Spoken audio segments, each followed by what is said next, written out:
皆さんこんにちは、なぎです。今日も外で撮影しているんですが、今日は家の近くにある公園にやってきました。公園があることは知っていたんですけど、今まで来たことがなくって初めてやってきました。池もあって、その池にハスの花が咲いているんですよね。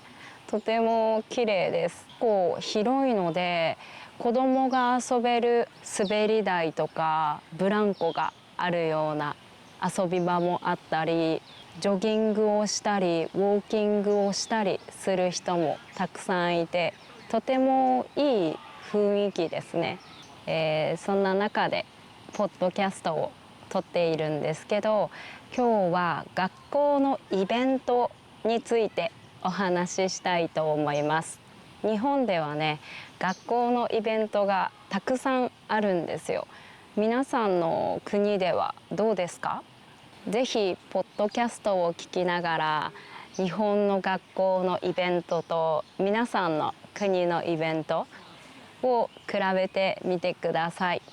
いろいろあるんですけど、入学式、卒業式、修学旅行、体育祭、学園祭などいろいろあります。今日は修学旅行と体育祭、学園祭についてお話できたらなと思います。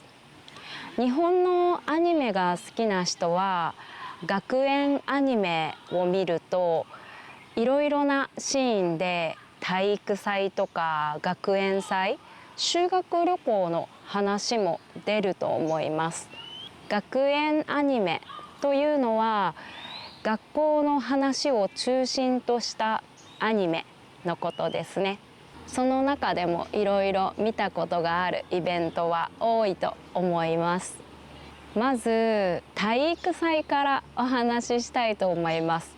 私が学生時代にすごく好きだったイベントなんですけど、運動をする科目を体育と言います。祭というのはイベント、祭りの漢字を使います。ですから学校によっては運動会とも言いますし、体育祭とも言います。イメージ的には小学生の時とかは運動会という言い方をする傾向があって、中学生高校生になってくると体育祭という傾向があります。実際に私の学校もそうでした。で、体育祭なんですけど、基本的にはチームに分かれて戦います。で、小学生の時は私の学校は人数が少なかったので2組に分かれました。赤と白ですね。日本では基本的に体育祭では色で分けて戦います。なので赤と白でした。国によっても学年の区切り、切り方が違うと思うんですけど、日本では小学生は1年から6年までです。で、中学校がその6年の次なので7年から9年までで、高校が10年から12年までになります。小学生の時はその小学生1年から6年までで、全校生徒全員ですねで2つに分かれます。中学生高校生の時はやっぱり全校生徒の人数が多くなるので、その色分けも3つになったり5つになったり、少しずつ学校の規模でチームの数も変わります。でもやっぱり基本的にはチーム分けは色分け、色で分けられますね。どんな競技をするかなんですけど、いろいろあって、もちろん運動会、運動をするものなので、例えばリレーとか綱引きとか玉入れとか、あとダンスを見せたりします。で、綱引きというのはイカゲームを知っている人がいますか？韓国の有名なネットフリックスのドラマなんですけど、そこで綱引きの競技が出てきます。あれと全く同じもので、綱というのが太い紐のことですね。その紐を、A チームと B チームに分かれて引っ張り合います。で、そこで勝ち負けを決めます。もう一つ、玉入れというお話をしましたが、玉というのはボールのことですね。で、入れは入れることです。大きなカゴに長い棒がついているんですね。その中に玉を入れていきます。結構高いところにあるので、だいたい3メートルから4メートルぐらいですかね。それぐらいの高さのとこにあるので、ボールを投げて玉を投げて入れる競技になります。で、これもやっぱりチームに分かれて、どちらがいっぱい入れられたかという勝ち負けを決めます。とても面白いですね。で、私が一番好きだった競技が借り物競争というもので、リレーなんですけど、借り物を借ります。用意ドンで走って、で紙があるんですよ。で、その紙を取ってそこに書かれた内容を読みます。ハンカチ、クラスメート、先生とかいろいろ書いてあるんですね。で、もし私がハンカチを引いたら、その周りにいる人たちに声をかけて話しかけて、ハンカチがありますか？ハンカチがありますか？って聞いて、ハンカチをもらってそのままゴールに走って向かいます。なので、もしお題がその内容が難しかった時は探すのが大変ですね。で、私はその時すごく仲の良かった先生の名前だったんですね。すごい叫んで「何々先生、何々先生、どこにいますか？」ってすごい探してて、で周りの人たちも一緒になって探してくれたんですけど、なかなか見つからなくって、結局見つけた時にはもうビリ一番最後でしたね。ゴールした時はもう一番最後でした。それを日本語でビリと言いますが、私はビリでした。これも楽しい思い出ですね。このように体育祭ではスポーツを楽しみます。日本って文武両道という言葉があって、文というのは学問、勉強のことです。武というのは武道の武なんですけど、剣道、柔道、合気道、ああいうのは全て武道になるんですが、そのスポーツのことですね。で、両道というのは両方頑張りましょう。その勉強、学問だけじゃなくてスポーツも頑張りましょう。スポーツで学べることもたくさんあるので、スポーツも頑張りましょう。ということで、文武両道というスローガンを掲げている、スローガンを持っている学校が多いです。ですから体育祭にも力を入れますね。きっと皆さんも学園アニメで見たことがあると思います。次に学園祭についてお話ししたいんですけど、学園祭というのはだいたい11月ぐらいにあります。文化に触れるということを目的としているんですけど、日本では11月3日が文化の日なんですね。なので11月ぐらいに学園祭をする学校が多いです。で、学園祭という言葉も文化祭と言ったりします。私が小学生の時は文化祭と言っていました。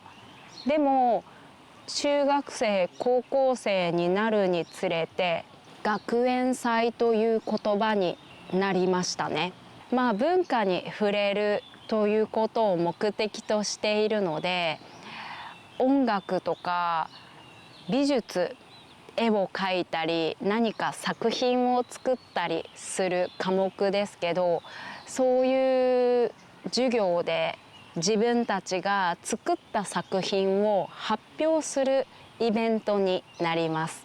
実際に私も中学生の時はギターを弾いていたので、今はもう忘れてしまったんですけど、あの時は少しギターを弾いていたので、友達と一緒にギターを弾いて歌を歌って発表しました。